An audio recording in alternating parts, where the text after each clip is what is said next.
টি-20 বিশ্বকাপ থেকে অস্ট্রেলিয়া বিদায় নিতেই অবসর নিয়েছেন অজি ওপেনার ডেভিড ওয়ার্নার। সমীকরণের মারপ্যাচে অস্ট্রেলিয়ার টি-20 বিশ্বকাপ যাত্রা শেষ হয়েছে সুপার 8 থেকেই। তাই ভারতের বিপক্ষে ম্যাচই ডেভিড ওয়ার্নারের খেলা শেষ আন্তর্জাতিক টি-20 ম্যাচ হয়ে থাকল। ওয়ার্নার অবশ্য এমন দিনে অবসর নিতে চাননি। সুপার 8-এ আফগানিস্তান ও ভারতের কাছে হেরেছে অস্ট্রেলিয়া। এর পরপরই ওয়ার্নার আন্তর্জাতিক ক্রিকেট থেকে অবসরের ঘোষণা দেন। তার অবসরের খবরে বিষাদের ছায়া নেমে এসেছে অস্ট্রেলিয়ান সমর্থকদের মধ্যে। এর আগে টেস্ট ও ওয়ানডেকে বিদায় বললেও টি-20 খেলেছেন বলে ওয়ার্নারকে এতটা মিস করতে হয়নি ভক্তদের।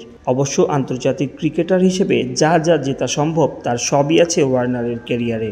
37 বছর বয়সী এই ক্রিকেটার 110টি টি-20 ম্যাচ খেলেছেন অজিদের পক্ষে।